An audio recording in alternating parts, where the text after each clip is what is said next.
sumi thang cha se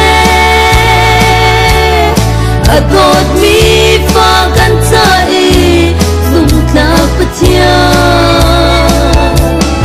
ram sing la ka botel din hun ki pong a ka shoi agot na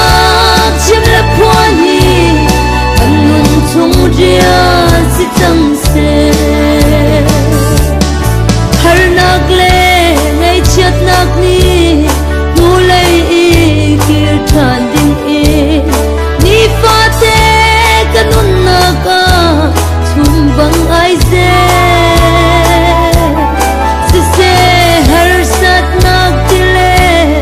kichya asham tan zonga atot mi van hiang kan si nu kir khau kan si ti lo